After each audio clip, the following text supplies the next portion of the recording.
నమస్తే అండి. తిరుమల శ్రీవారి లడ్డూ ప్రసాదం వెనుక పెద్ద కుట్రే దాగి ఉంది అని ఇప్పుడు అనుకుంటున్నారు. 10 పాయింట్లలో దీన్ని చెప్పుకుంటే కోట్లాది మంది హిందువుల మనోభావాలు దెబ్బతీసే విధంగా దానికి సంబంధించినటువంటి అంశంపై ఇలాంటి విష ప్రచారం తగదు. పరమ పవిత్రమైనటువంటి లడ్డూ ప్రసాదం తయారీకి శ్రీ వైష్ణవులు ఎంతో శుద్ధిగా వాటిని తయారు చేస్తారు. లడ్డూ ప్రసాదం తయారీకి ప్రత్యేకమైనటువంటి కట్టుదిట్టం ఉంది. దాని ప్రకారమే ప్రసాదాలు తయారవుతాయి. వీటిలో ఎవరి జోక్యం కూడా ఉండదు. అయినా కూటమి ప్రభుత్వం ఇలాంటి ప్రచారం ఎందుకు తెర మీదకి తీసుకువచ్చింది? ఇప్పుడు అన్నదాని విషయంలో 10 అంశాలను పరిశీలించి చూస్తే, మొదటగా నెయ్యి క్వాలిటీ బాగా లేదు అని టీటీడీ ల్యాబ్లో టెస్ట్ చేసి నెయ్యి ట్యాంకర్ను బాబు హయాంలో 14 సార్లు తిరస్కరించారు. అలాగే జగన్ పాలనలో 18 సార్లు తిరస్కరించారు. అంటే కరెక్ట్గానే పరీక్షలు చేసి కల్తీ నెయ్యిని నివారించినట్టే కదా. మరి రెండవది, పక్కనే మద్రాసు ల్యాబ్లో ఉండగా దూరాన ఉన్నటువంటి గుజరాత్ ల్యాబ్కు ఎందుకు పంపించారు?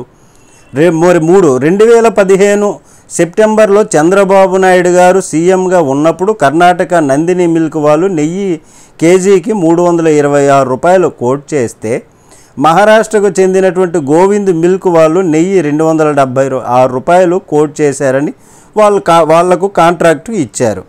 మరి జగన్ కూడా తక్కువ కోట్ చేసిన వాళ్లకు నెయ్యి కాంట్రాక్ట్ ఇస్తే తప్పేంటి? లడ్డూ ప్రసాదంపై పిచ్చి కూతలు పరాచికాలు చేస్తున్నటువంటి తరుణం. ఇక 4వది, బాబు జూన్ 12న సీఎంగా ప్రమాణ స్వీకారం చేశారు. జూన్ 14న టీటీడీ ఈవోగా శ్యామలరావును నియమించారు. 5 సంస్థలు నెయ్యి సప్లై చేస్తుంటే అందులో ఒక సప్లయర్ ఏఆర్ డైరీ ఫుడ్స్ సంస్థ పంపినటువంటి 4 ట్యాంకర్లు సరిగా లేవు అని ఏఆర్ డైరీ ఫుడ్స్ సంస్థ మొదటిసారి పంపినటువంటి నెయ్యి ట్యాంకులను జూలై 12న టెస్ట్ చేసి వెనక్కి పంపాము అని టీటీడీ ఈవో శ్యామలరావు చెప్పారు. మరి కల్తీ ఎక్కడ జరిగింది? లడ్డులో కల్తీపై నిపుణులు ఏమన్నారంటే, కల్తీ చేయాలనుకుంటే వ్యాపార సంస్థలు సాధారణంగా పామాయిల్, హైడ్రోజనేటెడ్ కూరగాయల కొవ్వు కలుపుతారు.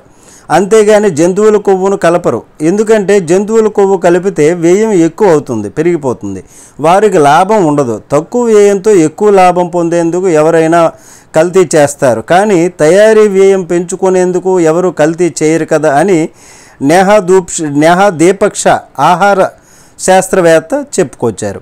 అలాగే జంతువుల కొవ్వు కలిపినటువంటి నెయ్యితో తయారు చేసే లడ్డూలు కానీ ఇతర ఆహార పదార్థాల నుంచి కానీ విపరీతమైనటువంటి దుర్వాసన వచ్చేస్తుంది అని రుచి శ్రీవాస్తవ ఆహార పరిశోధకురాలు చెప్పారు.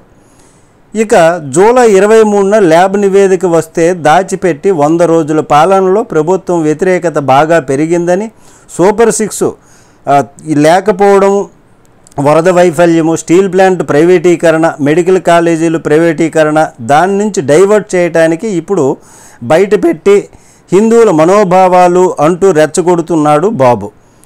మరి ఎవరు నిజమైనటువంటి భక్తులు అని అంటే, పాదయాత్రకు ముందు శ్రీవారిని దర్శించుకున్నారు జగన్మోహన్ రెడ్డి.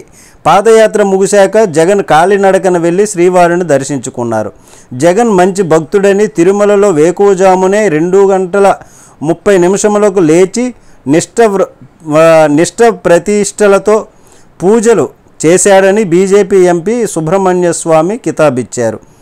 జగన్ తన నివాసంలోనే గోశాలను కూడా ఏర్పాటు చేశారు. జగన్ దంపతులు ఇద్దరూ గోమాతను భక్తి శ్రద్ధలతో పూజిస్తున్నారు. మరి చంద్రబాబు హయాంలో నారా లోకేష్ కోసం కనకదుర్గమ్మ శ్రీశైలంలో క్షుద్ర పూజలు చేయించారు. టీటీడీ నిధులను చంద్రబాబు తన పార్టీ ధర్మ పోరాట దీక్షలకు కేటాయించి దుర్వినియోగం చేశారు.